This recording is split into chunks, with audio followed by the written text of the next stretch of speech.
Bab 351. Ganti wanita tua ini. Mayasu menjadi emosional melihat sikap Adam Lu, kumpulan benang urat yang rapat di otaknya putus, matanya merah, dan dia langsung menyerangnya, mengertakkan giginya. Binatang kecil, siapa yang kamu ancam? Aku hari ini pasti akan memberimu pelajaran. Serangannya yang tiba-tiba ini membuat semua orang telat merespon, dan tidak ada yang mengira kalau dia akan benar-benar menyerang seorang anak kecil. Mereka hanya melihatnya lari ke arah Adam Lu. Lelaki kecil itu memandang wanita di depannya, matanya yang besar memicing, tetapi dia tidak melakukan apa-apa, dan malah dengan tidak senang menertawakannya. Mayasu dengan galak mengangkat tangannya, dan semua orang melihat kuku yang dipangkas dengan indah itu akan menyentuh wajah putih dan lembut Adam Lu merasa ngeri. Pada saat ini, ada suara klik, disertai dengan teriakan. Semua orang melihat dengan saksama, tangan Mayasu dipelintir hingga bengkok dan ditahan di belakang. Beberapa pengawal yang bersembunyi di kerumunan untuk melindungi Adam Lu langsung bertindak, 1 dari 5 orang, dan 4 lainnya dibagi di 4 sudut untuk berdiri di samping Adam Lu. Ada lagi seseorang yang berwajah dingin, memutar pergelangan tangan Mayasu dengan satu tangan untuk menghentikannya. Wanita ini, berani-beraninya menyerang tuan muda kecil mereka, keberaniannya besar juga. Para kerumunan itu gempar dan memandang Adam Lu dengan takjub. Mereka saat ini baru tahu, ternyata bocah kecil yang cantik ini dilindungi oleh pengawal. Cekak-cekak, lihatlah anak keluarga mana ini, berapa banyak pengawal yang menjaganya. Lepaskan aku, sakit, lepaskan. Wajah Mayasu pucat, dan dia menjerit kesakitan, ini benar-benar sakit. Dia merasa pergelangan tangannya akan patah, dan kemungkinan ini membuatnya frustasi. Sutradara saat ini masih kebingungan, dan dia masih merasa kepalanya pusing. Kejadian yang semula hanya kejadian kecil, tapi sekarang malah jadi seperti ini, David Su dan Mayasu sama-sama artis di krunya. David Su sendiri masih anak-anak, tetapi Mayasu berbeda, dia adalah pemeran utama wanita. Kalau terjadi sesuatu, itu akan melibatkan perusahaan dan investor. Sutradara memandang pengawal di sekitar Adam Lu, dengan membuang rasa takutnya melangkah maju, Dek. Adam Lu meliriknya, mengerucutkan mulutnya, apa? Ini, si Mayasu, dia adalah pemeran utama wanita kru kami, dan tidak boleh terjadi sesuatu dengannya, kalau tidak, ini. Dia mengatakan itu sambil tersandung-sandung, di hatinya sudah menangis walau tanpa air mata, menghadapi tatapan beberapa pengawal, rasa stresnya jangan ditanyakan, tapi dia masih harus mengatakan itu. Adam Lu walaupun angkuh, tapi dia tidak egois, ya dia masih harus masuk akal. Siapa yang memprovokasinya maka dia hanya akan mencari orang itu, dia tidak akan menarik orang yang tidak ikut dalam masalah ini. Dia memutar matanya yang besar dan menunjuk ke arah Mayasu, apakah dia penting? Ini, bagaimana ya, dia kan pemeran utama wanita kru kami, jadi dia tidak bisa tidak ada di sini. Kata sutradara dengan terbatah. Adam Lu sendiri masih kecil, dan dia mana mungkin tahu jelas dengan apa yang terjadi di industri film dan televisi. Salah satu pengawal memandangi tuan muda kecilnya dan mengingatkannya dengan suara rendah. Tuan muda, pemeran utama wanita bisa diganti. Hah? Dia bisa diganti. Adam Lu menunjuk ke arah Mayasu dan bertanya pada sutradara. Sutradara terkejut, dan sudut mulutnya bergerak. Ini, ya bisa ditukar, tapi... Sebelum menyelesaikan sisanya, si kecil merasa lega dan mengangguk, baguslah kalau bisa ditukar, tukar saja. Aku tidak menyukai wanita tua ini. Sutradara. Para kru. Kemudian bersama tatapan semua orang, Adam Lu langsung menelepon ayahnya Nicholas Lu. Tidak ada cara lain lagi, dia hari ini kelewat batas, dan butuh pertolongan ayahnya. Ayah, aku hari ini. Dia menceritakan semuanya pada Nicholas Lu, dan wajah Nicholas Lu menjadi agak gelap. Dia tidak menyangka ada orang yang berani melempar pisau ke putranya, dan dia tidak bisa menahan ini, kasih teleponnya ke sutradara. Adam Lu menyerahkan telepon kepada sutradara. Sutradara menerimanya dengan tidak yakin, terutama ketika dia melihat kata-kata ayah monster yang ditampilkan di layar. Sudut mulutnya tergerak tapi dia akhirnya masih mengangkatnya. Kemudian, semua orang melihat wajah sutradara yang biasanya pemarah, beberapa saat langsung berubah, dan wajah terakhir yang tersenyum seperti bunga krisan, dan dia berbicara dengan lembut, mengangguk dan membungkukkan badan.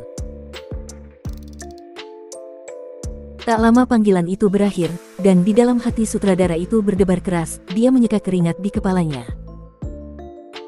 Dia masih tidak menyangka dia barusan sedang berbicara dengan siapa. Memikirkan hal ini, tatapan matanya saat melihat si kecil langsung berubah, dan dia tiba-tiba memucat ketika memikirkan identitas khusus si kecil, terutama adegan di mana dia hampir ditusuk oleh pisau barusan. Melihat mata Mayasu yang saat ini setajam pisau, dia kemudian dengan hormat mengembalikan teleponnya. Tuan Muda Lu, maaf, hari ini aku mengejutkanmu. Sisanya tercengang saat melihat ini. Adam Lu mengerucutkan bibirnya, tidak mau memperdulikannya. Dia memandang Mayasu yang kesakitan dan berkeringat dingin, lalu melambaikan tangannya. Pengawal segera melepaskan dan menendangnya ke samping.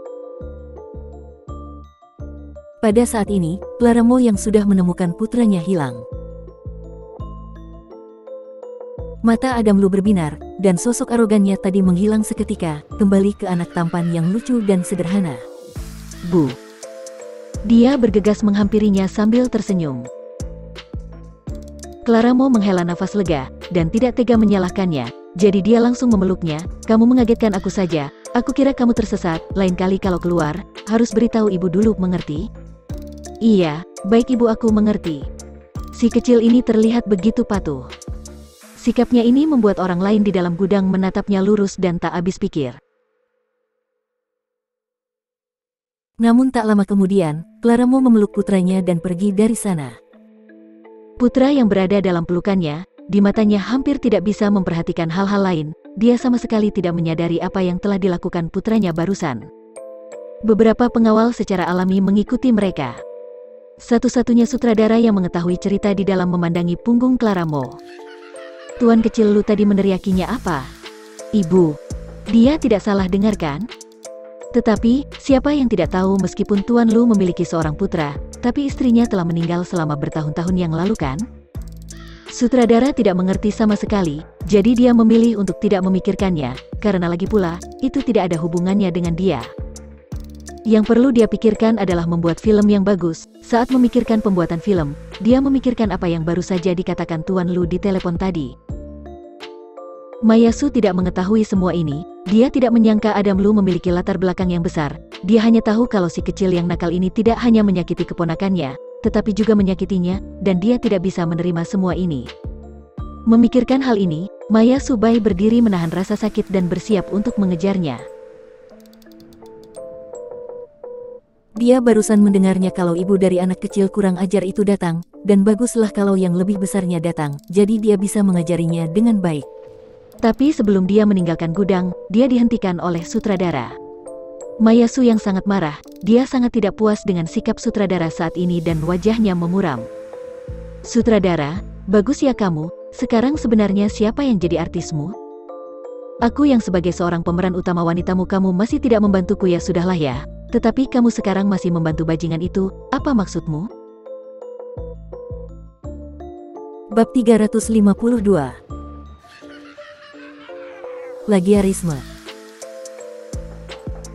Minggir, orang tuanya datangkan, aku mau. Kalau sebelumnya sutradara tidak tahu harus bagaimana menanganinya, tapi sekarang tidak lagi, sutradara tersenyum dingin. Kamu mau apa? Aku peringatkan ya. Kalau kamu mau membuat masalah, pergi dari sini, jangan buat masalah di sini.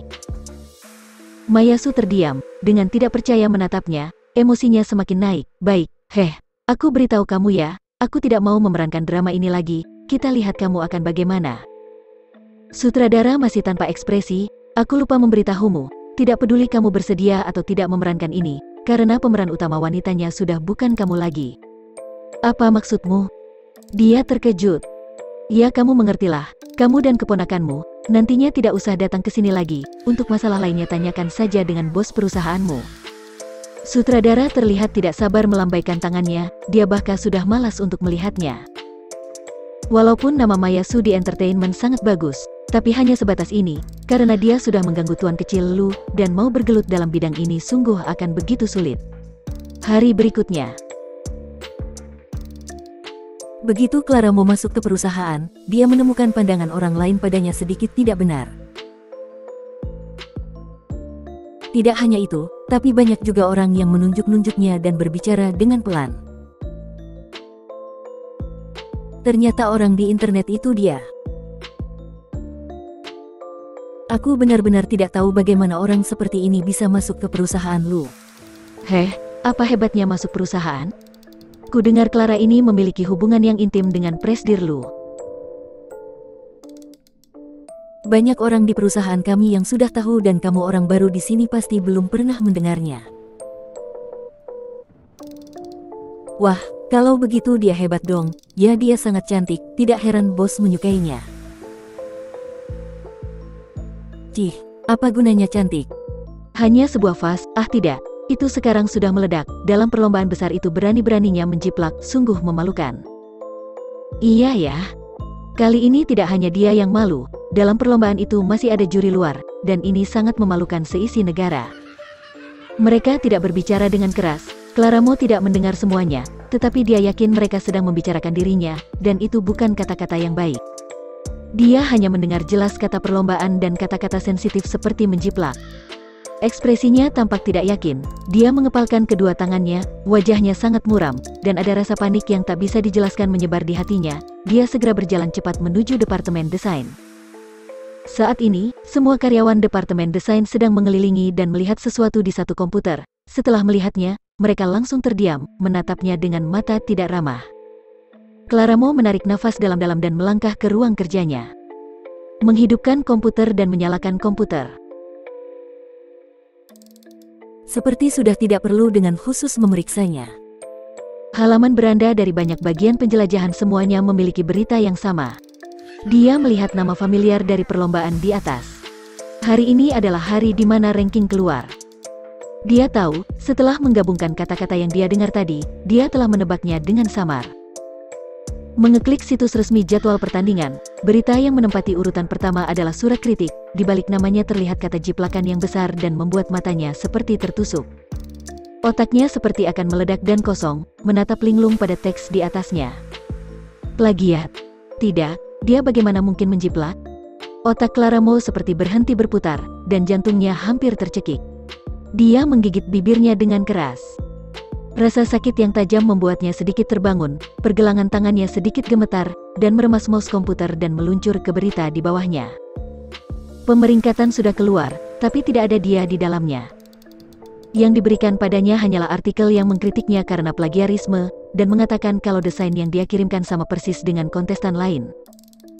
Juri mengacu pada waktu pengiriman kedua naskah, kontestan lain mengirimkannya hampir 10 hari lebih awal dari dirinya, sehingga ini dinilai sebagai plagiarisme. Orang yang dia tiru ternyata adalah pemenang pertama, dan Clara Mo melihat nama orang di atas. Selvi Tang. Dia tanpa sadar menggelengkan kepalanya, dia sama sekali tidak mengenalnya, dan dia belum pernah mendengar nama orang ini. Dua kiriman yang identik, tentu saja satu dijiplak, yang lain tidak tahu, tapi Clara Mo yakin kalau orang yang menjiplak adalah Selvi Tang dan bukan dirinya. Tapi dia bagaimana bisa mendapatkan desainnya? Dan menyerahkan beberapa hari lebih awal darinya?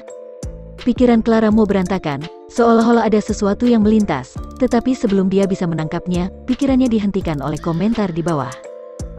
Pengaruh yang ditimbulkan oleh kejadian ini tidak kecil, dan komentar berikut dalam satu malam sudah melebihi 1 juta komentar. Masing-masing komentar adalah berbagai penghinaan terhadap Clara Mo, seorang penjiplak, dan ada semua kosakata yang buruk dan ribuan mulut.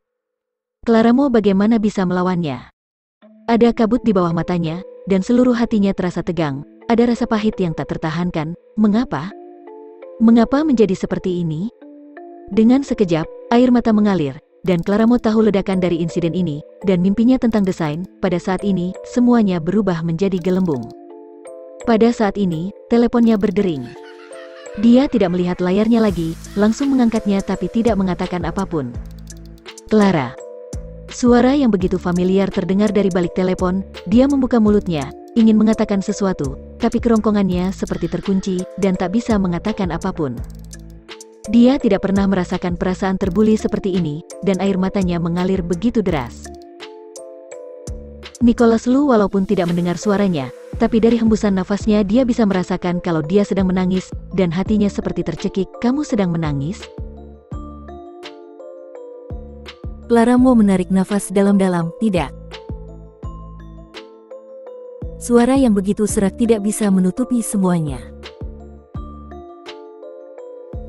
Wajah Nicholas Lu memuram, menatap layar di depannya, yang juga merupakan halaman situs resmi jadwal perlombaan. Matanya penuh cahaya dingin, tetapi suaranya sangat lembut.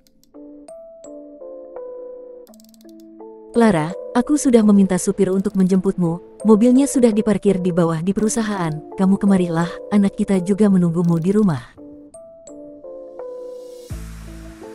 Tanpa mengucapkan sepatah kata yang berkaitan dengan hal-hal di internet, Clara mau mendengarkan kata-katanya yang lembut dan menenangkan, dan untuk pertama kalinya merasa pergi ke rumah keluarga Lu bukanlah sesuatu yang tidak nyaman. Apalagi di kalimat terakhir, anak kita sudah menunggunya di rumah, membuat hatinya menjadi hangat dan menenangkan emosinya. Di dalam hatinya, karena amnesia, anaknya adalah satu-satunya keluarga terdekatnya di dunia. Dia menutup telepon, merapikan dirinya, dan keluar tanpa ekspresi. Di perusahaan Lu saat ini, dia benar-benar tidak bisa tinggal lebih lama di sana. Mereka yang ada di mana-mana dan wajah penuh kebencian terus menatapnya, dan kalau dia tinggal di sana lebih lama itu hanya akan membuatnya merasa tercekik. Mobil perlahan melaju ke halaman rumah keluarga Lu. Saat dia turun dari mobil, sosok kecil Adam Lu melesat seperti bola meriam. Ibu. Dia berjongkok dan memeluk tubuh kecil putranya, memeluknya erat-erat. Emosi yang dari tadi tertekan itu tanpa bisa tertahan mengalir kembali, air matanya mengalir deras. Ibu. Adam Lu mendengar Clara mau menangis. Meskipun dia tidak bersuara, tapi dia masih merasakannya, membuatnya panik dan bingung. Clara Mo perlahan menghela nafas lega, menghapus air matanya, melepaskan tangannya, dan tersenyum. Ibu baik-baik saja. Bab 353. Fakta yang mengejutkan. Di belakangnya, Nicholas Lu yang melihat ini, ikut merasa tertekan, melangkah maju, dan menarik Clara Mo masuk ke dalam pelukannya. Tubuh Clara Mo langsung menjadi kaku dan tanpa sadar ingin melepaskan diri, tapi tenaga Nicholas Lu yang memeluknya semakin besar. Jangan bergerak. Sepertinya ini adalah pertama kalinya keduanya bertemu dan begitu intim. Nicholas Lu dengan lembut menepuk punggungnya. Beberapa waktu ini tinggal di sini saja dulu, tidak usah pergi ke perusahaan dulu. Anggap saja sedang mengambil cuti liburan, di rumah temani anak kita. Untuk masalah perlombaan jangan khawatir, selama ada aku pasti tidak akan membiarkanmu menerima semua ini. Tidak akan membutuhkan waktu yang lama, aku akan memberikanmu hasil yang memuaskan. Suara lembutnya terdengar seperti tengah membujuk anak kecil, dan terdengar lembut di telinga Clara Mo, dan tubuh kaku Clara Mo akhirnya mulai melunak. Dia tidak dapat menyangkal, kalau saat ini, lelaki yang memeluknya ini telah memberinya rasa aman yang tak terlukiskan, dan semua emosi negatif barusan menghilang bersama perkataannya. Perasaan ini terlalu menggoda, ditambah dengan bentuk tubuh Nicholas Lu yang kuat, Clara Mo sama sekali tidak bisa menolak, dan saat ini, dia tidak ingin menolaknya. Di bawah, anak mereka Adam Lu mengangkat kepalanya dan memandang mereka berdua. Dia memutar matanya dan mengerucutkan bibirnya. Dia ingin berbicara, tetapi Nicholas Lu memberinya tatapan yang mematikan, dan dia langsung tidak berani bicara. Di ruang kerja. Saat ini, Clara Mo benar-benar tenggelam dalam emosinya. Dia tahu yang terpenting sekarang bukanlah mengeluh tentang apa yang diterima dirinya saat ini, tetapi menemukan cara untuk menyelesaikan masalah ini. Dokumen desain itu, setelah selesai di rumah sakit, sampai di waktu kamu menyerahkannya, waktu lama di tengahnya begitu panjang, dan kemungkinan digunakan orang lain sangatlah tinggi. Perasaanmu saat ini apakah memiliki seseorang untuk dicurigai? Tanya Nicholas Lu. Seseorang yang dicurigai? Dalam kepala Clara Mo yang pertama kali muncul ternyata wajah Andrew Mo. Dia kemudian menggelengkan kepala, membuang pikiran itu jauh-jauh. Kenapa? Apa ada yang dicurigai? Dia ragu-ragu dan berpikir kalau ini bukanlah sesuatu yang perlu dirahasiakan. jadi mengatakan kalau rancangan didesain ini dibuat atas permintaan Andrew Mo, dan mengatakan itu digunakan sebagai sampel referensi untuk departemen desain di perusahaan Mo. Sejak bergabung dengan perusahaannya, ini bukan pertama kalinya Andrew Mo meminta permintaan seperti itu, jadi Clara Mo tidak terlalu memikirkannya. Mendengar jawaban ini, Nicholas Lu tidak terkejut, dan berkata dengan terus terang, dalam kasus menjiplak dan mencuri desain ini, Andrew jelas orang paling penting. Clara Mo mengerutkan kening, tanpa sadar membela Andrew Mo. Nicholas Lu sangat kesal, tetapi tidak menunjukkannya. Apakah kamu tahu siapa Selfie Tang itu?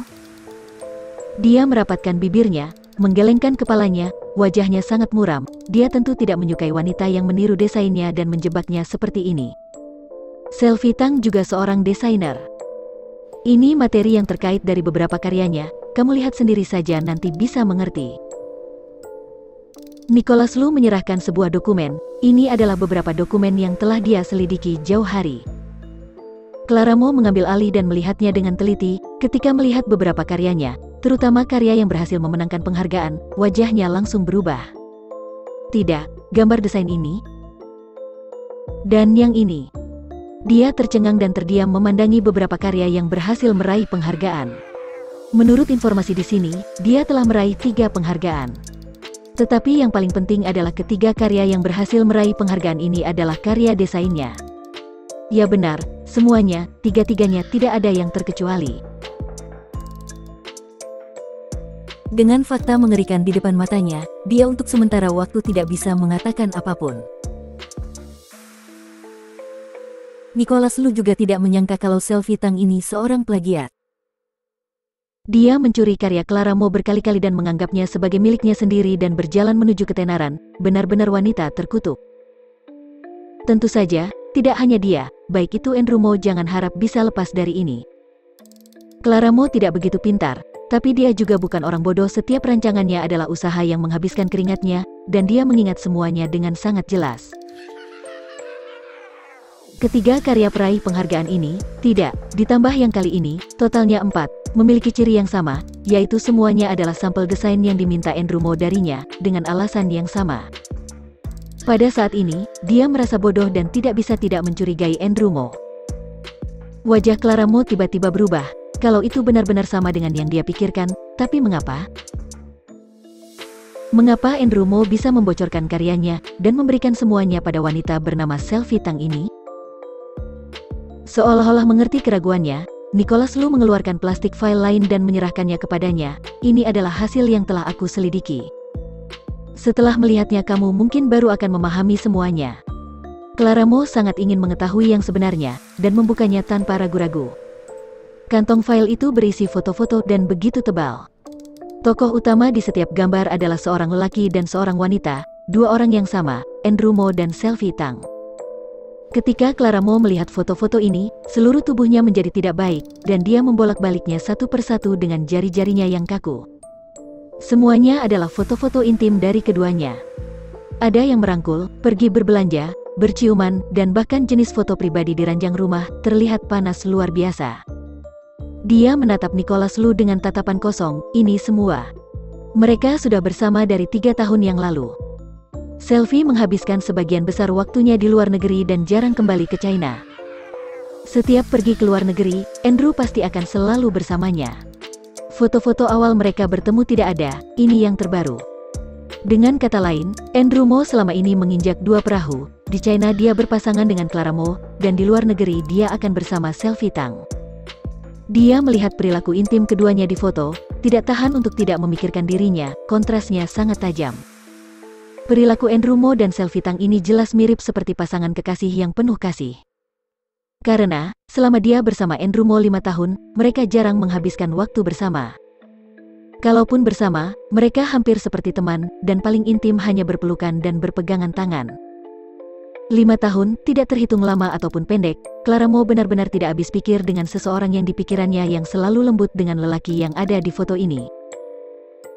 Dia meremas foto di tangannya dengan erat, dan tidak bisa tidak berpikir setelah Andrew Mo kembali ke China, dia masih melamarnya, masih memberikan hadiahnya, dan ini membuatnya sangat marah, tidak terima. Clara Mo sampai saat ini baru menyadari dia mungkin tidak pernah benar-benar mengenal Andrew Mo. Aku ingin pergi keluar. Suaranya begitu tenang. Nicholas Lu tahu dia ingin pergi kemana, memicingkan matanya, hatinya tidak senang, tetapi juga tahu kalau dia tidak akan mendengarkannya dan hanya bisa menyetujuinya, karena lagi pula, ada seseorang yang akan mengikutinya secara diam-diam, jadi tidak akan bisa terjadi apapun padanya. Dia meminta supir rumah untuk mengantar Clara Mo keluar. Tentu saja, dia juga harus menjemputnya pulang. Clara Mo tidak menolak, dan dia tidak punya energi untuk memperpanjang hal-hal kecil ini. Begitu dia masuk ke dalam mobil, dia menelpon Andrew Mo untuk menemuinya. Cedera Andrew Mo hampir sembuh, dia kemarin baru keluar dari rumah sakit. Sudah lewat berhari-hari sejak lamaran terakhir. Dan selama periode itu, Clara Mo bahkan tidak berinisiatif untuk menghubunginya, dan itu membuat Andrew Mo sangat tidak senang.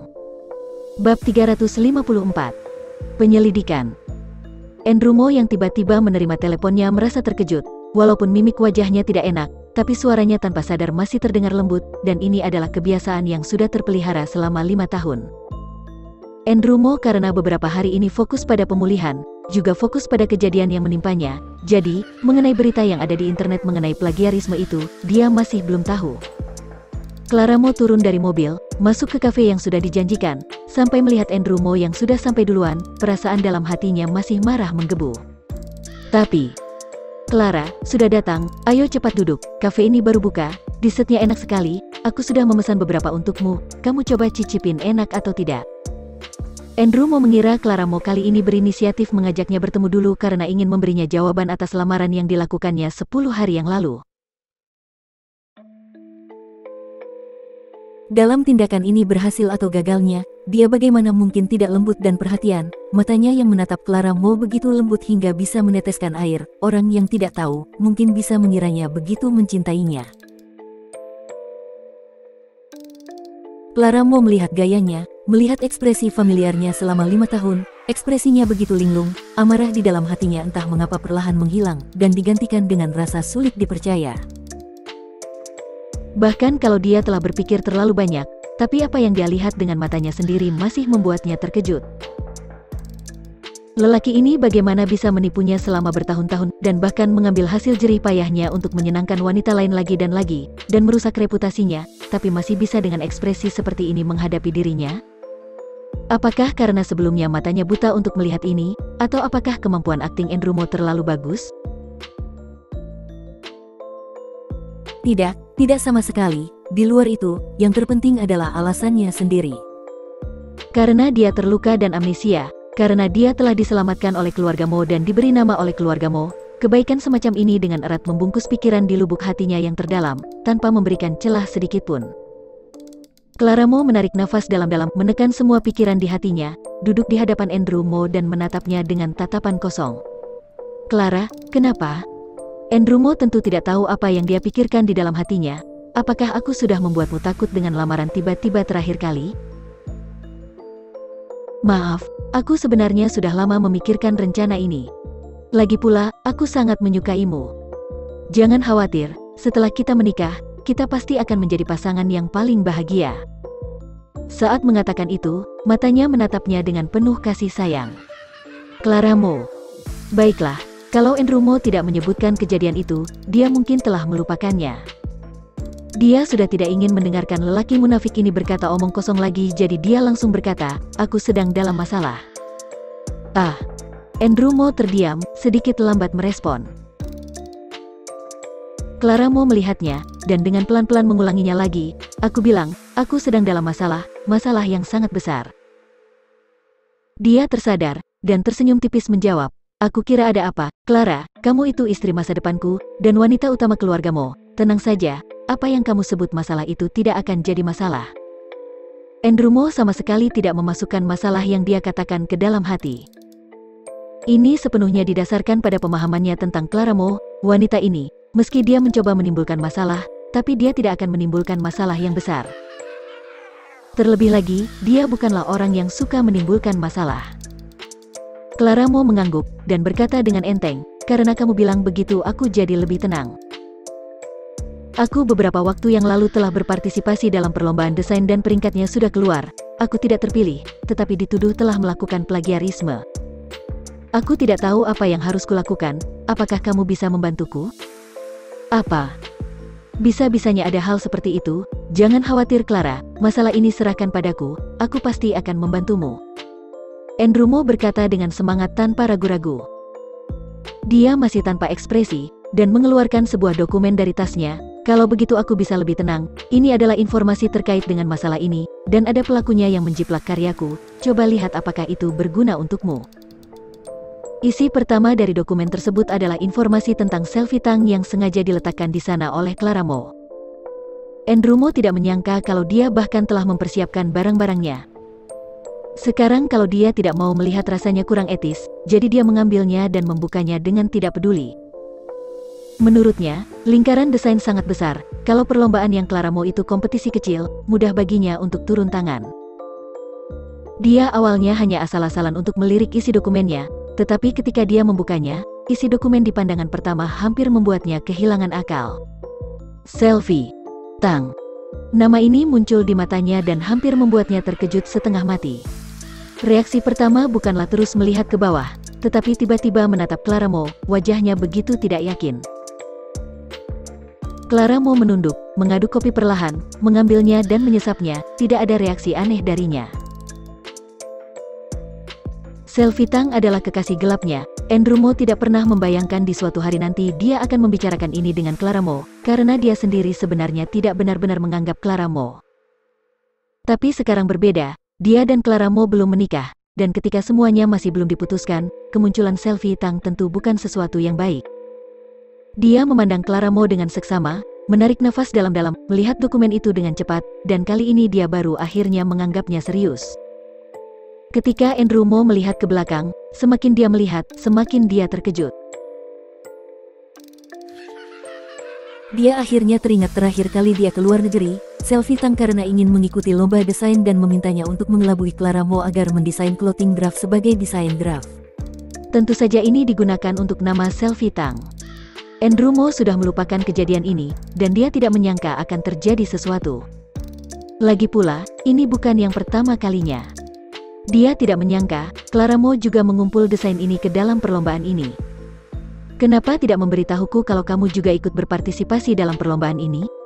Dia sedikit kesal, dan tanpa sadar bertanya, dengan nada pertanyaan yang bahkan tidak dia sadari. Andrew Mo mengetahui kalau perlombaan ini bukanlah perlombaan kecil biasa, bahkan sangat otoritatif, baik itu plagiat terhitung besar atau kecil, tergantung dari hasil dan sifatnya. Hanya, sifat dari jenis perlombaan ini benar-benar menimbulkan masalah yang besar.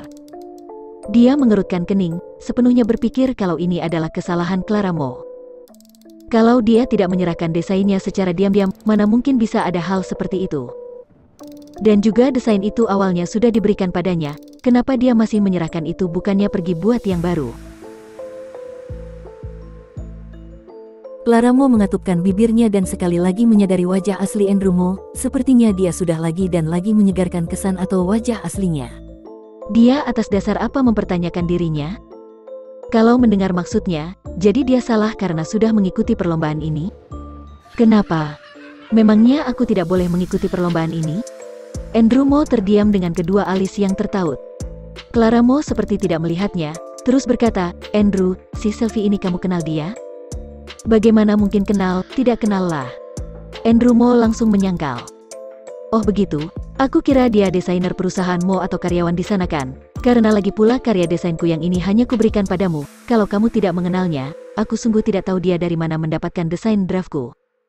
Bab 355. Kalau kamu menyukai seseorang, kamu bisa mengatakannya padaku. Mendengar beberapa kata ringan Clara Mo, membuat hati Andrew Mo melonjak ketakutan. Andrew, kamu barusan bilang mau membantuku kan? Ini si Selfie ini yang sudah menjiplak desainku. Sekarang di internet ada banyak berita tentangku, aku hampir gila karenanya. Kamu pasti akan membantuku kan? Clara Mo terus menatapnya. Andrew Mo. Sudut bibirnya bergerak, dia benar-benar tidak tahu harus berkata apa. Kalau bilang membantunya ini tidak benar, tapi kalau tidak membantunya ini juga tidak benar. Clara Mo menatapnya, sikapnya barusan sudah membuat dirinya sendiri terkejut, dan dia awalnya berencana setelah bertemu akan langsung masuk ke pokok permasalahan. Tetapi setelah dia duduk, dia tiba-tiba berubah pikiran dan ingin melihat bagaimana Andrew Mo akan menangani masalah ini. Ini adalah pertama kalinya dalam pikirannya membawa sikap licik menjebak dan berhubungan bersama orang, tetapi dia tidak menyangka kalau objek pertamanya adalah Andrew Mo. Itu, Clara, informasi ini aku sudah membacanya. Menurut spekulasiku, kemungkinan untuk membalikan badan tidak besar. Andrew Mo di dalam hati memikirkan, apalagi, seperti yang kamu katakan, masalah ini telah menyebar. Masyarakat sudah memiliki anggapan yang telah terbentuk sebelumnya. Kalau ingin merubah akarnya, sepertinya sudah tidak mungkin. Clara, mendesain hal semacam ini hanyalah sebuah pekerjaan. Jangan khawatir, asalkan kamu menikah denganku, kamu akan menjadi nyonya muda dari keluarga Mo. Kamu bisa melakukan apapun yang kamu mau, lalu kenapa harus repot-repot mengurus nama fiktif dari perlombaan seperti ini? Clara Mo menatapnya dengan tatapan kosong, benar-benar tak menduga kalau dia akan mengatakan hal seperti itu, terutama di kalimat terakhir. Dia ingat saat dia baru masuk ke industri desain, itu direkomendasikan oleh Andrew Mo. Saat itu, karena dia kehilangan ingatannya, dia bahkan tidak tahu siapa namanya, apalagi tahu apa yang bisa dia lakukan. Selama periode itu, dia hampir setiap hari stres. Sejak menemukan bakat dan minatnya dalam mendesain, kegembiraan itu melampaui kata-kata. Sejak saat itu, setidaknya dia tahu kalau dia tidak lagi tidak berharga, dan tidak lagi seperti sampah yang tak bisa apa-apa.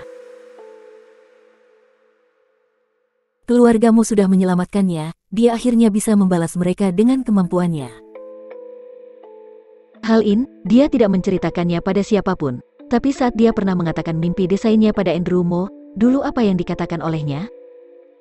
Dulu, dia lembut menatapnya, mengatakan, asal dia ingin melakukannya, maka lakukan dengan penuh keberanian, dia pasti akan mendukungnya tinggi-tinggi hingga mencapai mimpi.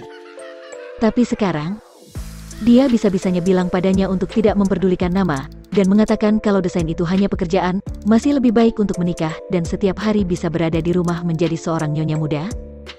Clara Mo sungguh tak menyangka, seseorang bagaimana bisa tiba-tiba berubah begitu banyak. Ternyata benar, dia dulu yang berakting sangat baik di depannya.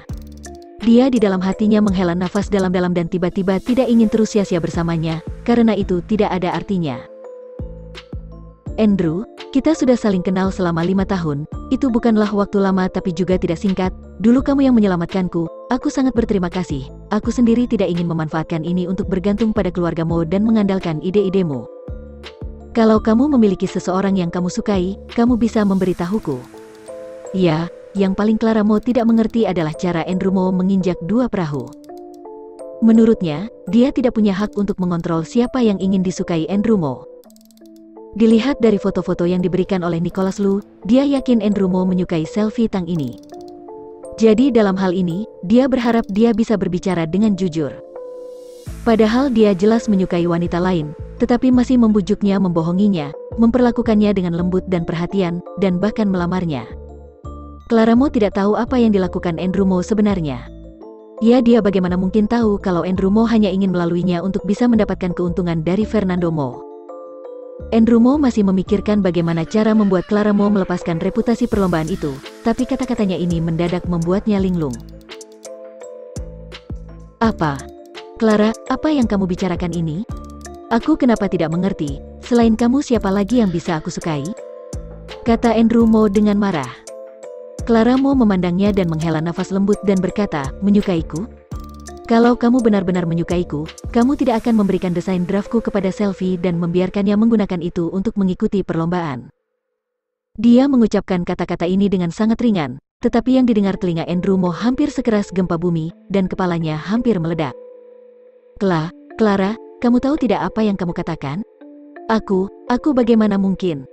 Aku saja tidak mengenal siapa si Selfie Tang ini.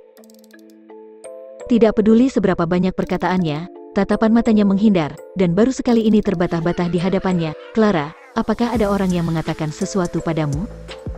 Tidak peduli siapapun itu, apa yang dikatakan, kamu jangan pernah percaya, aku bersumpah, di hatiku cuma ada kamu seorang, kecuali kamu tidak ada wanita kedua. Selfie ini, aku sama sekali tidak mengenalnya, kamu harus percaya padaku, perasaan dan cinta kita selama bertahun-tahun ini, aku kapan pernah membohongimu? Clara Mo. Dia menutup bibirnya dan tidak enak untuk mengatakan kepadanya kalau hampir setiap kata yang dia ucapkan itu kebohongan, dan dia masih berbohong dengan terang-terangan dan memperlakukan dirinya seperti orang bodoh. Lagi pula, tidak sulit untuk menemukan informasi tentang karya pemenang selfie Tang ini. Setiap karyanya adalah desain draft yang dia serahkan kepada Andrew Mo, tetapi itu bisa muncul dalam karya penghargaan selfie Tang. Bukankah ini sudah menunjukkan segalanya?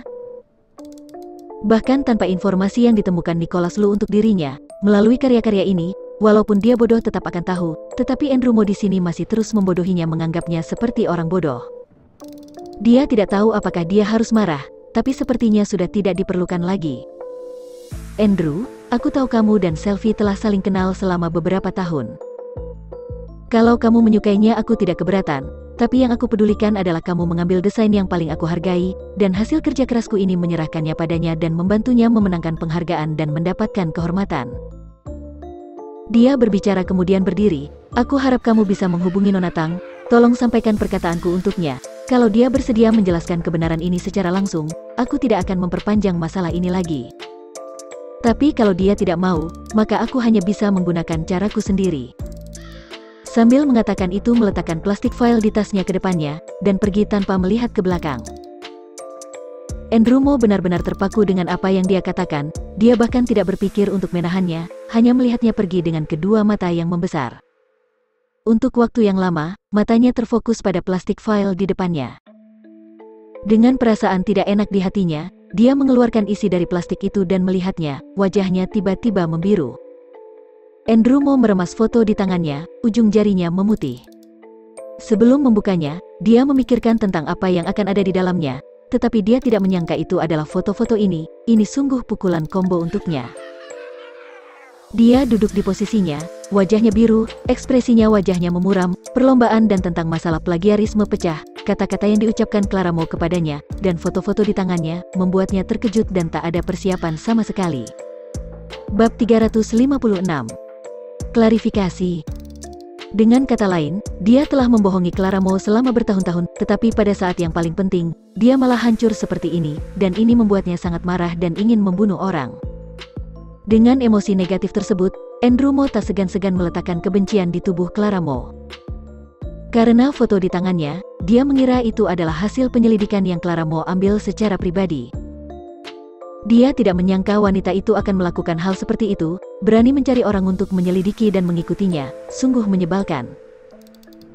Tapi semua sudah terlambat, dia sekarang harus memikirkan langkah apa yang harus dia lakukan sekarang. Dengan foto-foto tersebut, perselingkuhan antara dirinya dan Selfie Tang tidak dapat disembunyikan lagi, omong kosong yang dia bicarakan pada Clara Mo sudah tidak berarti lagi. Dan bagaimanapun itu, Clara Mo harus tetap menikah dengannya. Andrew Mo berpikir sejenak, mengambil HP-nya dan menelepon Selfie Tang. Di saat yang sama, Selfie Tang juga merasa kesal. Meski menjadi juara pertama dalam perlombaan desain ini, tapi dia tidak menyangka Clara Mo juga akan dengan diam-diam ikut berpartisipasi dalam perlombaan ini. Selfie Tang sangat menyadari betapa tinggi namanya yang berada di juara pertama. Sekarang karena keadaan menjadi begitu berantakan, dia dalam hatinya sekarang tentu merasa takut dan kecut. Dia hanya bisa berharap kalau Clara Mo adalah orang yang tidak memiliki temperamen besar dan dapat menenangkan masalah ini secepat mungkin. Karena dia sekarang setiap hari di rumah selalu merasa tidak tenang. Melihat panggilan telepon Andrew Mo, dia segera menemukan tempat pelampiasan setelah beberapa hari memendamnya. Setelah panggilan itu tersambung, dia tidak lagi menunggu dia berbicara, langsung menyalahkan segalanya pada Andrew Mo. Andrew, apa yang terjadi? Kamu terakhir kali itu bagaimana menjaminnya? Mengapa Clara juga bisa ikut berpartisipasi dalam perlombaan ini? Mengapa kamu tidak memberitahuku? Apa maksudmu? Andrew Mo di sisi lain juga semakin kesal. Dia sudah membantu Selfie Tang memenangkan begitu banyak penghargaan. Tapi balasannya sekarang, dia malah disalahkan atas semua yang terjadi. Dia bahkan masih mengatakan semuanya dengan begitu sombong dan tidak masuk akal. Wajahnya berubah muram. Selfie, maksud sikapmu ini apa? Setelah mendapat juara pertama kamu sudah tidak mengenali orang lagi ya? Aku juga mana tahu sih Clara akan ikut berpartisipasi. Kalau kamu hebat dan memiliki kemampuan itu, kamu tidak perlu menjiplak barang orang lain untuk mendapatkan kehormatan dan nama, dan kalau tidak begitu tidak akan ada hal buruk seperti ini, dan sekarang kamu masih tidak malu untuk meneriakiku. Selfie Tang mendengar ucapan terakhirnya menjadi semakin marah. Dia juga seorang desainer dan bercita-cita menjadi orang terkenal di dunia desain, meskipun caranya ini tidak bagus. Tetapi kalau semua ini dikatakan dari mulut orang lain, rasa sakitnya begitu berbeda. Andrew, dasar kamu bajingan apa? Dulu kamu dengan muka tebal mengejarku, mengapa kamu tidak mengatakan ini saat kamu naik keranjang? Sekarang kamu masih punya muka untuk membicarakan kemampuanku? Sungguh konyol. Aku beritahu kamu ya, tidak peduli cara apa yang kamu gunakan, kamu di awal sudah bilang kalau pihak wanita itu kamu yang akan mengurus nih. Sekarang setelah hal seperti ini terjadi, kamu sebaiknya cepat menekan beritanya dan wanita itu. Teriak Selfie Tang. Andrew Mo memejamkan mata, wajahnya pucat, mengertakkan gigi dan menarik nafas dalam-dalam. Kalau Selfie Tang berdiri di depannya, dia pasti akan tanpa ragu menamparnya. Untuk permintaan Selfie Tang, dia sepertinya tidak akan bisa memenuhinya, karena dibandingkan dengan Selfie Tang, Clara Mo saat ini jelas jauh lebih berharga. Prioritas utama sekarang adalah segera mengembalikan kesan Clara Mo tentang dirinya ke keadaan sebelumnya, dan satu-satunya caranya adalah membantunya menyelesaikan masalah plagiarisme ini. Dan akar penyebab masalah ini jelas Selfie Tang. Selfie, aku tidak meneleponmu untuk mengajakmu bertengkar. Masalah ini terlalu besar. Clara sudah mengumpulkan bukti dan bersiap untuk bertindak. Jadi, saranku padamu, kamu sebaiknya pergi mengklarifikasi masalah ini di depan publik dan mengembalikan juara satu ini kepada Clara. Jangan khawatir, aku akan meminta tim yang paling profesional untuk menulis pidato klarifikasimu.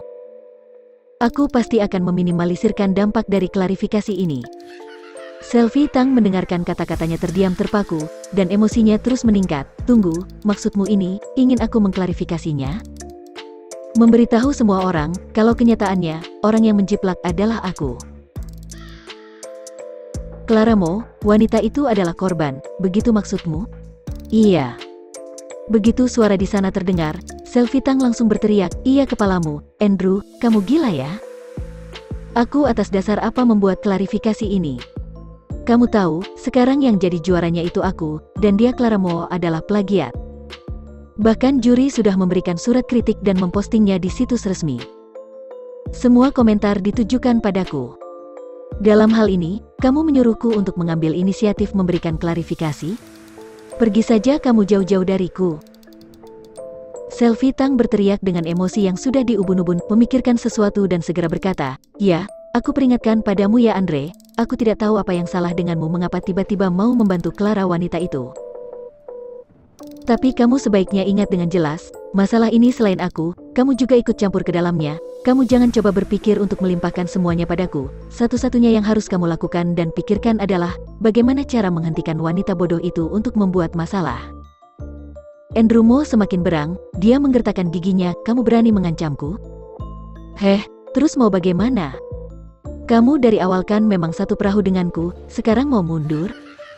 Mimpi saja kamu.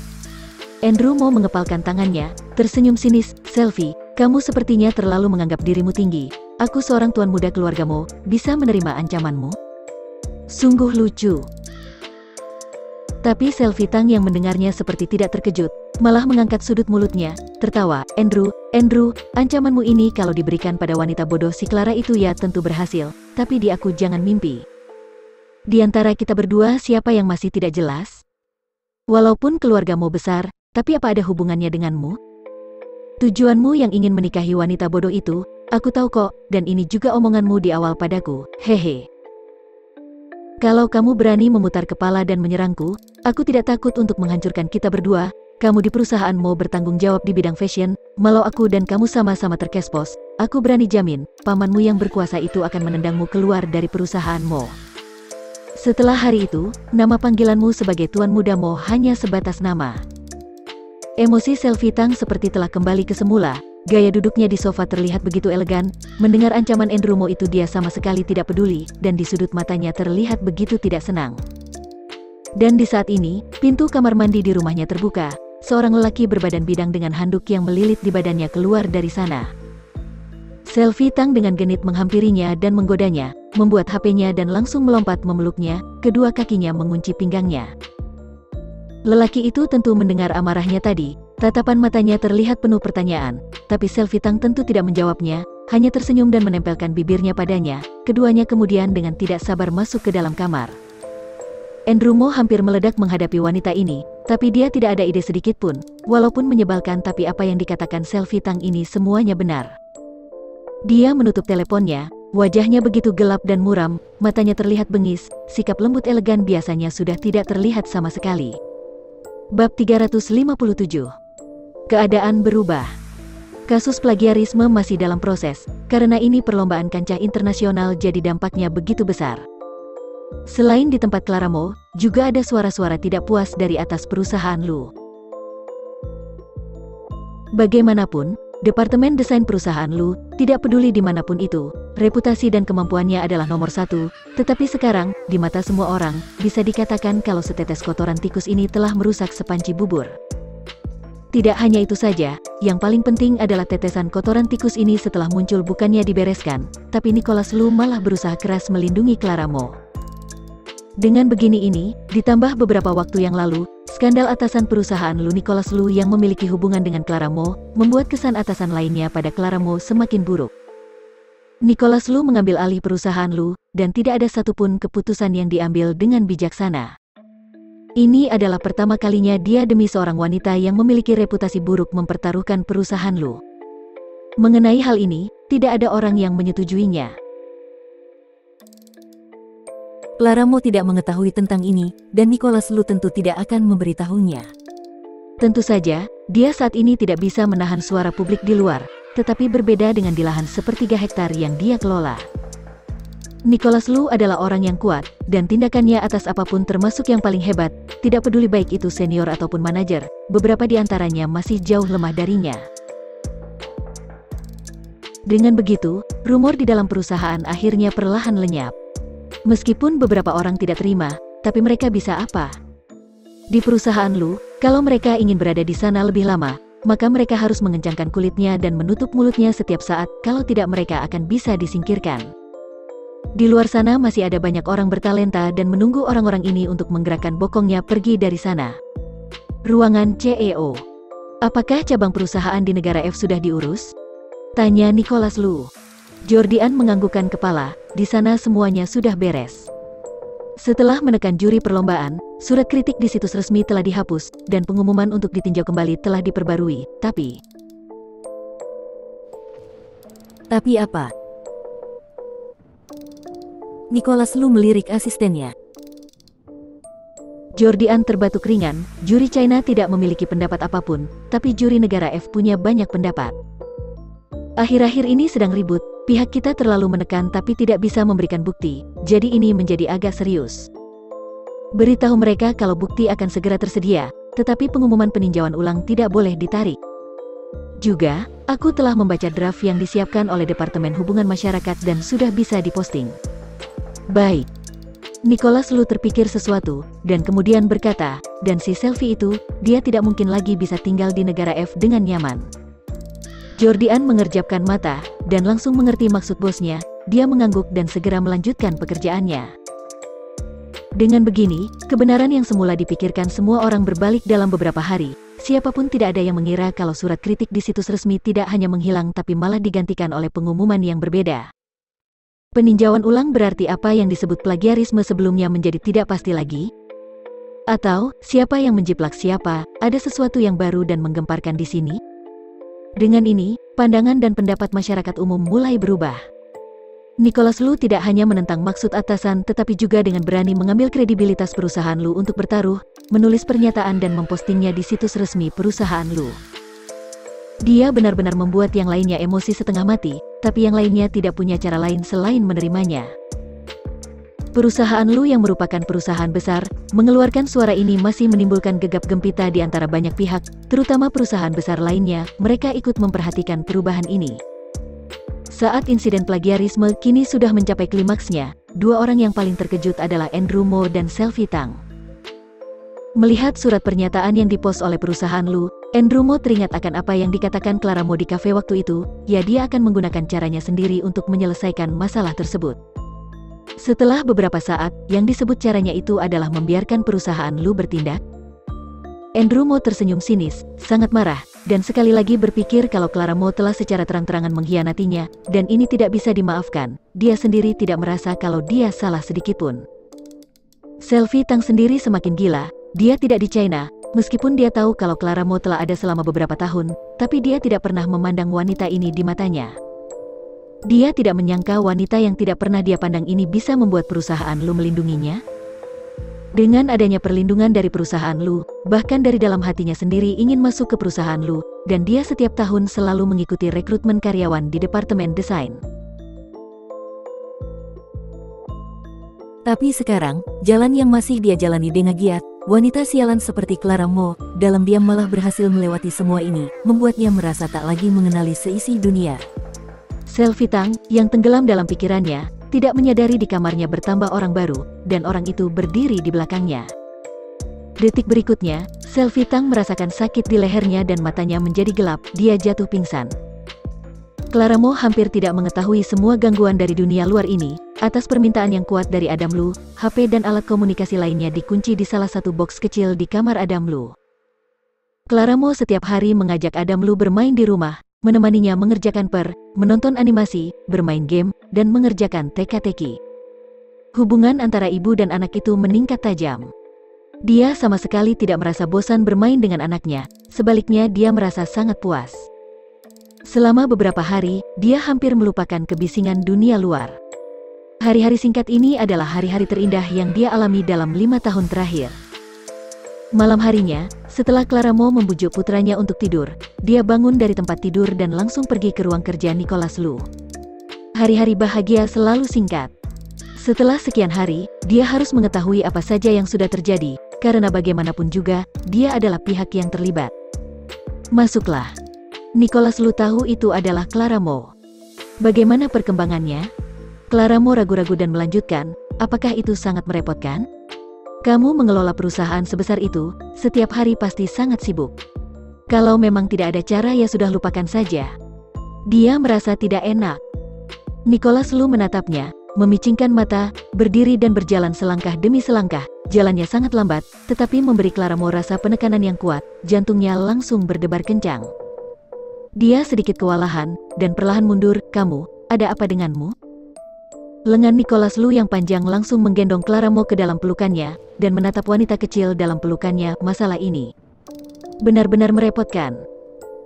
Perhatian Clara Mo tiba-tiba teralihkan, dia berhenti melawan, dalam hatinya sangat tidak enak, tetapi masih ada rasa malu yang tidak bisa dijelaskan. Maaf, bagaimanapun, ini adalah urusanku sendiri, ikut membuatmu berada dalam kejadian ini, aku sungguh sangat menyesal. TSK, aku belum selesai bicara, kenapa kamu terburu-buru? Nicholas Lu mencubit dagunya dan perlahan membungkuk. Keduanya semakin dekat dan dekat. Dia tiba-tiba menyampingkan wajahnya dan berkata dengan lembut di telinganya. Bab 358. Begitu intim. Sesuatu yang repot itu harus dilihat dulu siapa yang merepotkan. Kalau itu kamu, mau itu serepot apapun aku malah sangat senang. Kamu.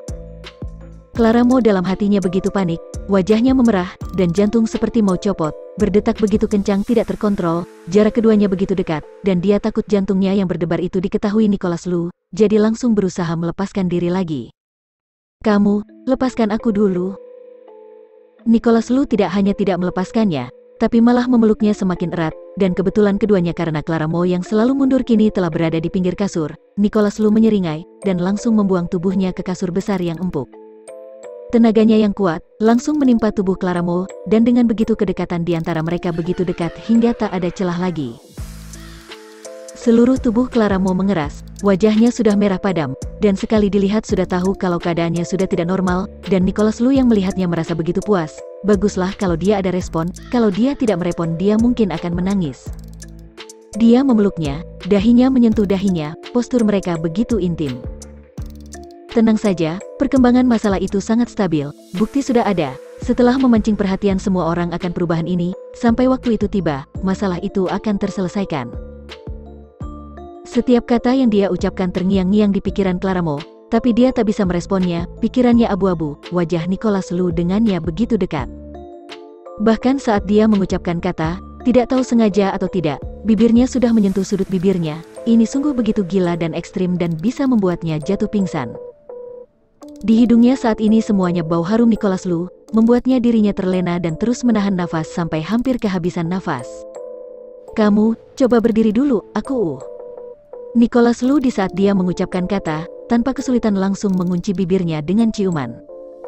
Pikiran Clara Mo yang awalnya buram sekarang malah semakin kacau. Pada akhirnya, dia tidak tahu apa yang dia lakukan, dan membiarkan orang di atasnya melakukan apapun yang dia inginkan. Dalam 5 tahun, berapa hari dan malam penuh harapan, setelah tidak mudah mendapatkan berita dan meyakinkan segalanya, tetapi Clara Mo malah kehilangan ingatannya dan tidak mengingatnya sama sekali. Nicholas Lu tidak tahu sudah berapa kali dia berfantasi dalam pikirannya, menekan tubuh Clara Mo dengan keras di tempat tidur, dan membiarkan dirinya menunjukkan kerinduan dan cintanya selama bertahun-tahun. Tetapi dia tidak berani, dia takut membuatnya takut. Kalau dia melarikan diri, dia benar-benar tidak tahu apa yang akan dia lakukan.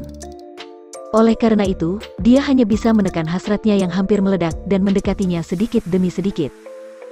Sejujurnya, dalam hatinya malah bersyukur atas kejadian plagiarisme ini, karena beberapa hari, Clara Mo bisa berada di rumahnya sendiri dan tinggal di depan matanya sendiri.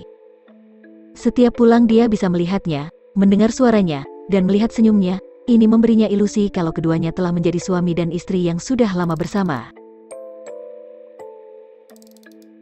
Pada saat ini, Nicholas Lu mengeluarkan semua emosi yang telah ditekannya terlalu lama. Seluruh hasratnya berada di luar kendali, dia hampir membakar Clara Mo, dan Clara Mo seperti tidak bisa menghentikan rasa asing ini, di tubuhnya entah mengapa ada rasa familiar dan antusias yang aneh. Baru setelah perasaan di tubuh keluar, dia tiba-tiba tersadar, matanya memerah, dan dia berteriak dan segera menekan tangan Nicholas Lu. Nicholas Lu hampir kehilangan kewarasannya dan kembali ke sangkarnya. Dia mendengus, alisnya berkerut, tapi terus memeluk Clara Mo dengan erat, hatinya penuh dengan penyesalan dan ketidakbahagiaan. Pada saat yang sama dia berpikir, lain kali dalam situasi ini, keduanya sepertinya harus minum anggur terlebih dahulu. Clara Mo tidak tahu apa yang dia pikirkan. Dia sangat malu sampai rasanya tidak mampu melihatnya lagi. Piyama di tubuhnya sudah tidak ada. Tidak hanya itu, tetapi kancing bra di belakangnya setengah sudah dilepas, dan keindahan tubuh bagian atas hampir sepenuhnya terlihat. Dia rasanya benar-benar mau gila, dan Nicholas Lu masih tidak mau melepaskannya, dan dia tidak bisa menahan amarah memukul Nicholas Lu. "Lepaskan aku." Nicholas Lu tidak melepaskannya. Tidak hanya itu, dia masih menyesapi tubuhnya dan tangannya masih menjelajahi tubuhnya. Tidak hanya itu, sebelum Clara Mo marah besar, dia masih dengan bangga mengatakan, "Clara, kamu menyukaiku kan?"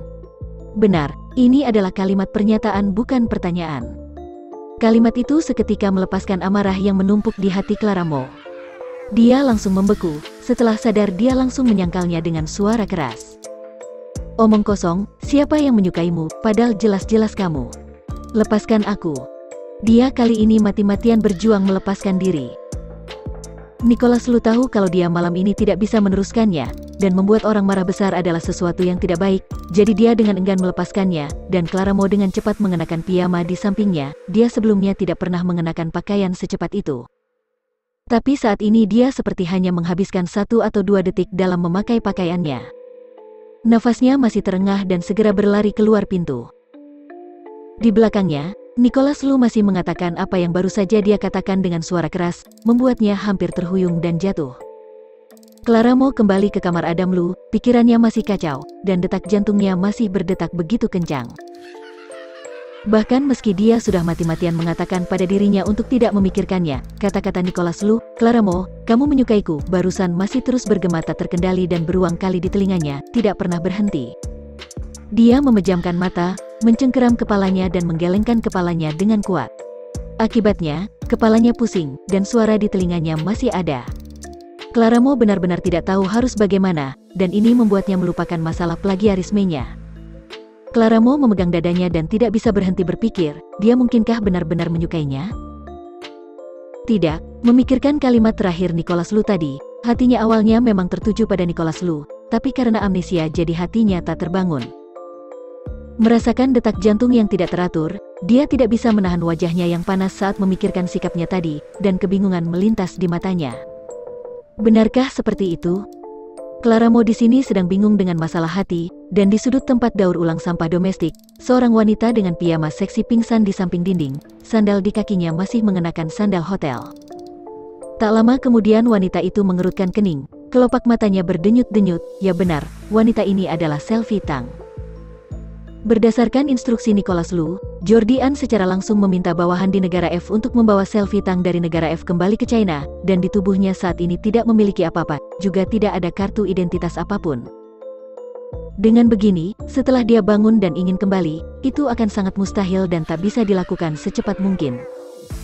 Selvi Tang yang sudah bangun, penglihatannya masih hitam pekat, dia duduk dengan lehernya yang masih sakit, dan di benaknya mengingat ingatan sebelum pingsan, dia tiba-tiba tersadar. Dia melihat apa yang dia kenakan, berdiri dengan panik, dan berjalan maju dengan terhuyung-huyung. Matanya telah beradaptasi dengan kegelapan, dan ada lampu jalan, jadi tidak sulit untuk berjalan. Selvi Tang saat ini sangat marah dan ketakutan. Dia tidak tahu di mana juga tidak tahu siapa yang sudah membuatnya jatuh pingsan, dan kenapa setelah membuatnya pingsan menaruhnya di sini. Bab 359. Pulang ke China. Dia saat ini belum menyadari kalau di sekitarnya bukanlah negara F lagi. Ini adalah tempat daur ulang sampah, gedung pabrik Novosibirsk terbuka, dan masih ada lampu di tempat penjaganya.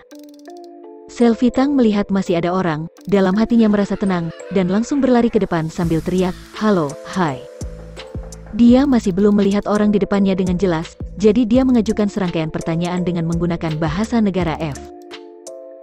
Ketika melihat kakek tua di depan pintu, sedang menyiapkan makanan ringan dan anggur kecil untuk makan malam, kakek tua itu terkejut melihat manusia hidup yang tiba-tiba muncul, pakaiannya dan penampilannya juga sangat berantakan. Aduh duh, siapa ini, malam-malam begini mau mengagetkan siapa? Kakek tua itu memegang dadanya dan berkata dengan nada marah, dia hampir meraih sapu yang ada di sampingnya. Selvi Tang kaget. Dia melihat penampilan kakek tua itu yang tampaknya seperti orang Tionghoa dan juga lingkungan sekitarnya. Dia kemudian tergagap, ini, di mana ini? Baiklah, pertanyaan yang ditanyakan tanpa sadar ini masih menggunakan bahasa negara F. Apa yang kamu bicarakan ini, tengah malam berpakaian seperti ini? Kakek tua itu mengoceh dengan wajah gelap, dan dia malas menatapnya. Dia bahkan ragu-ragu apakah harus memanggil polisi untuk menyelesaikan orang aneh ini. Ya, ini tidak bisa menyalahkan kakek tua ini. Karena bagaimanapun, kehidupan pribadi Selvi Tang sangat kacau.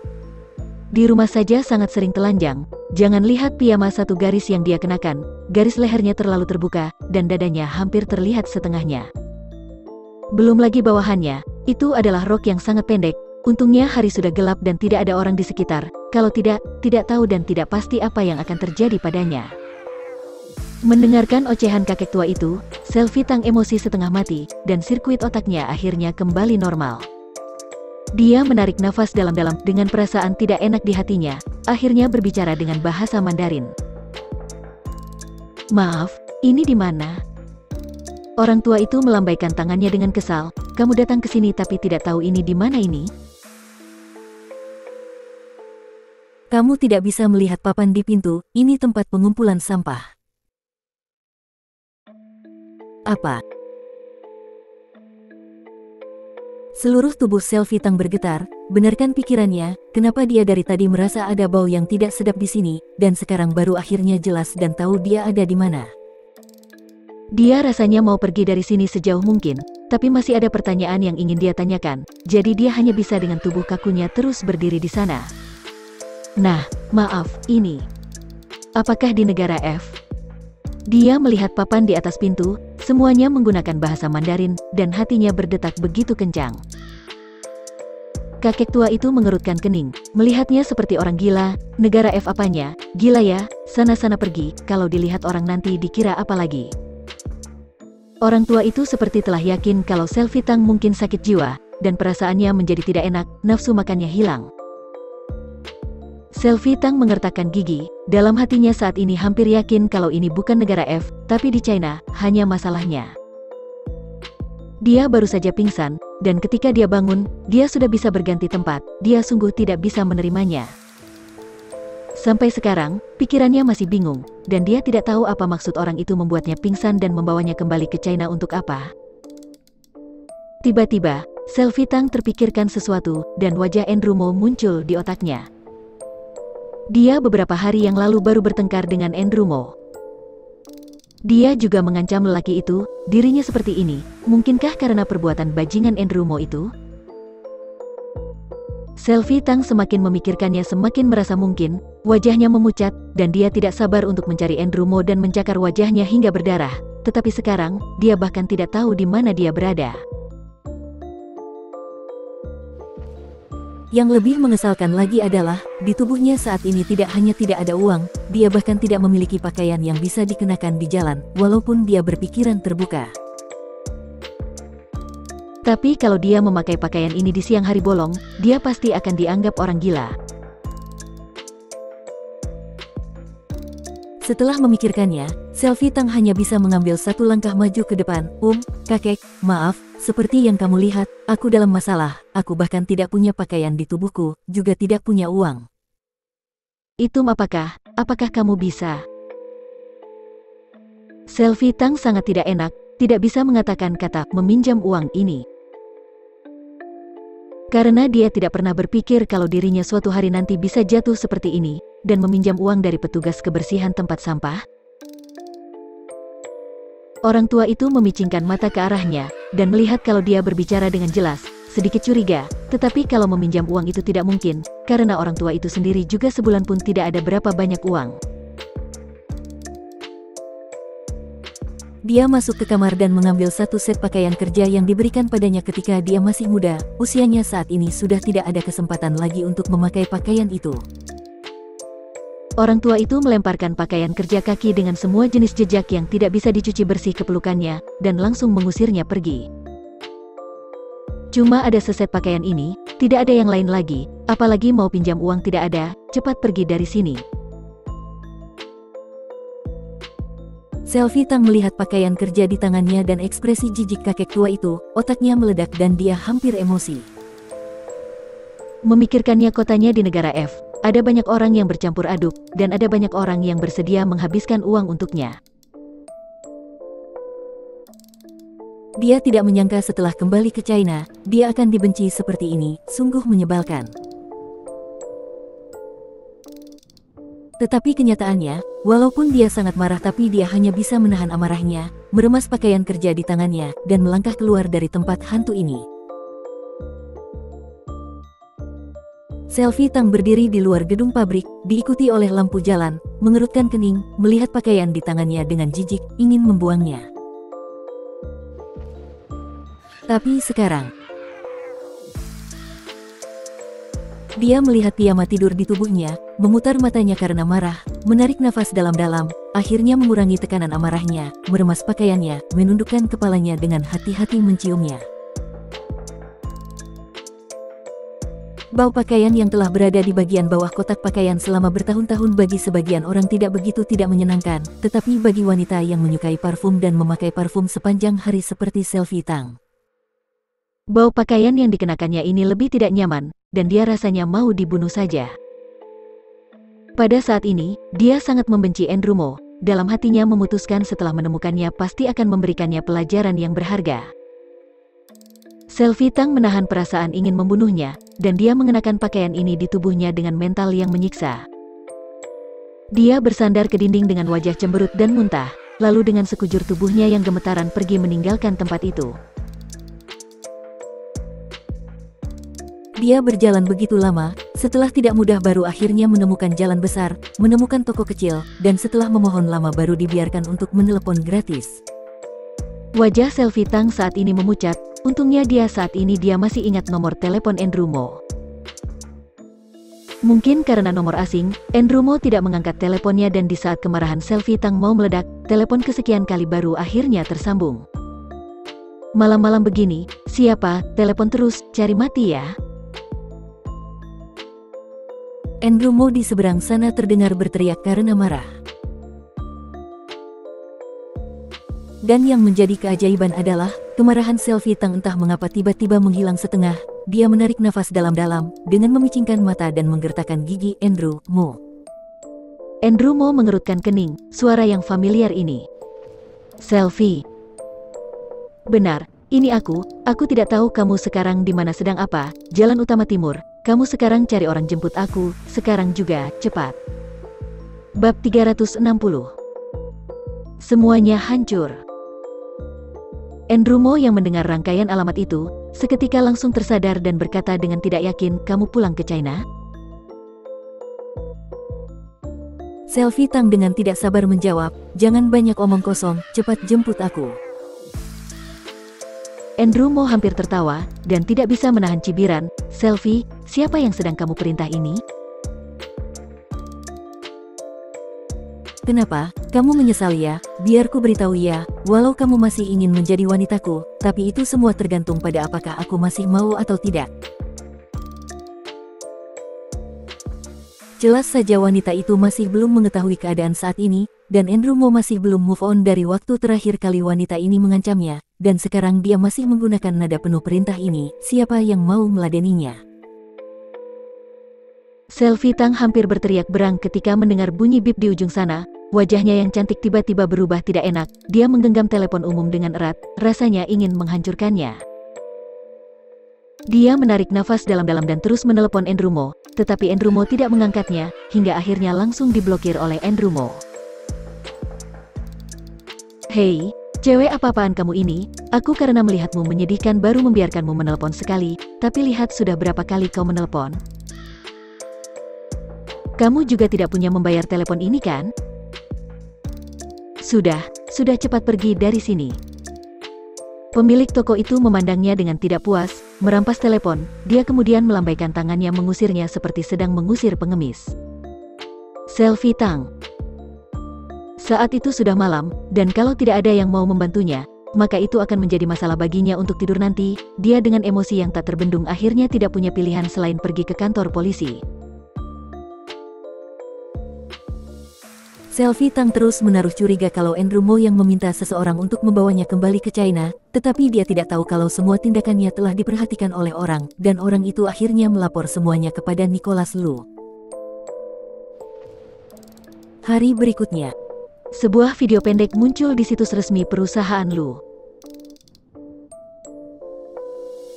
Dalam video juga dijelaskan secara rinci kalau video ini dikirimkan oleh desainer perusahaan mereka Clara Mo, dan isinya adalah salinan asli dari rancangan desain yang dijiplak dan proses selama desain asli dikerjakan.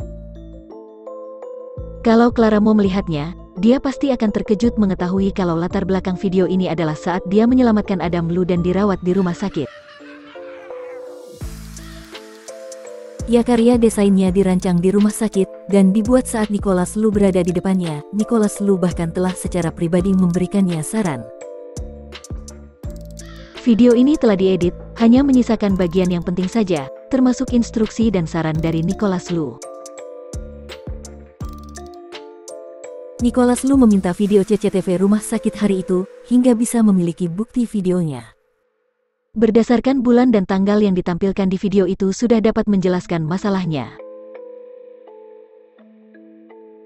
Perusahaan Lu juga mengirimkan salinan video asli yang sama kepada penyelenggara lomba. Setelah dilakukan penyelidikan oleh penyelenggara terhadap keaslian video tersebut, kebenarannya otomatis menjadi jelas. Surat kritik tiba-tiba muncul di situs resminya lagi, tapi objeknya berubah, terakhir kali mengkritik Clara Mo sebagai plagiarisme. Tapi kali ini, pihak penyelenggara mengkritik Selfie Tang sebagai plagiarisme. Tidak hanya itu, Nicholas Lu juga menemukan kalau Selfie Tang telah menjiplak 3 karya desain Clara Mo dan mendapatkan penghargaan dari acara sebelumnya, dan dia tidak tahu apakah Selfie Tang percaya diri atau terlalu bodoh, dia bisa-bisanya menggunakan semua karya aslinya. Dan kali ini, Nicholas Lu benar-benar diberi kesempatan. Karena kewarganegaraan Selfie Tang masih China, dia langsung membandingkan 3 karya pertama Selfie Tang dengan karya yang dijiplak ini dan menyimpulkan kalau semua karya berasal dari tangan orang yang sama. Atas nama perusahaan Lu, Nicholas Lu menyerahkan dokumen-dokumen tersebut ke Asosiasi Desain Dalam Negeri. Pendatang baru honorer yang telah memenangkan beberapa penghargaan ternyata adalah pelaku plagiarisme dan ini sangat mengejutkan. Komentar dan kritik di internet, karena didorong oleh Nicholas Lu dengan sengaja, telah sepenuhnya berbalik dan kebenaran menggelegak satu persatu. Ini sungguh luar biasa.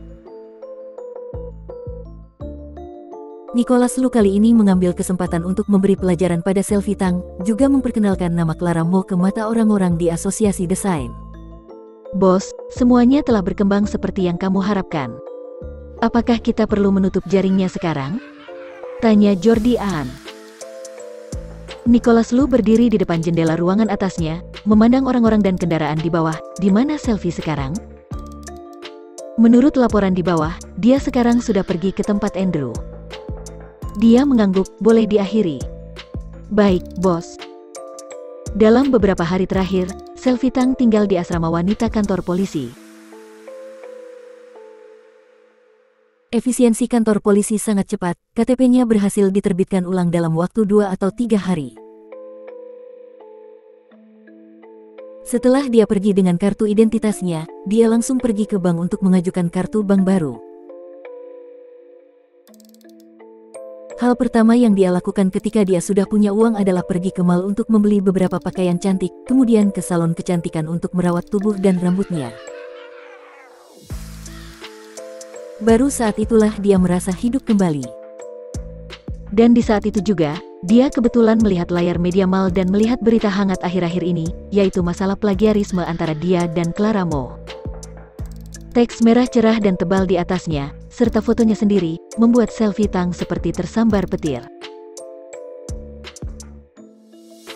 Dia tidak menduganya, hanya dalam beberapa hari, dia merasa langit telah berubah. Apa yang terjadi? Mengapa masalah plagiarisme malah berbalik menjadi dirinya?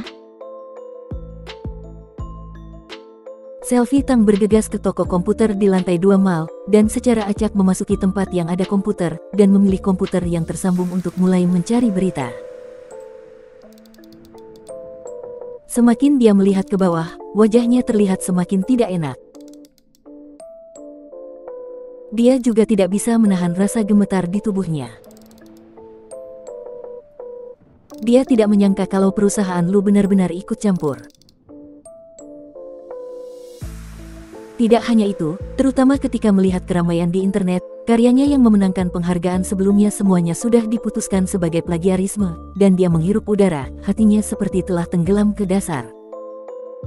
Selvi Tang sedikit gemetar, dan hanya ada satu kata yang tersisa di otaknya, mampuslah. Nona, kalau kamu mau membeli komputer kamu bisa berkonsultasi denganku, dan aku bisa memperkenalkannya padamu secara detail. Seorang karyawan toko komputer datang menghampirinya.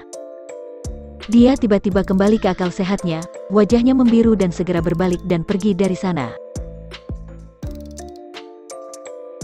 Hanya dalam beberapa hari, reputasi desain Selvi Tang-nya hancur, dan tidak ada kemungkinan untuk kembali. Konsekuensi yang tidak terduga ini hampir membuat Selvi Tang pingsan. Dia saat ini tidak peduli dengan apapun dan naik taksi pergi ke tempat Andrew Mo.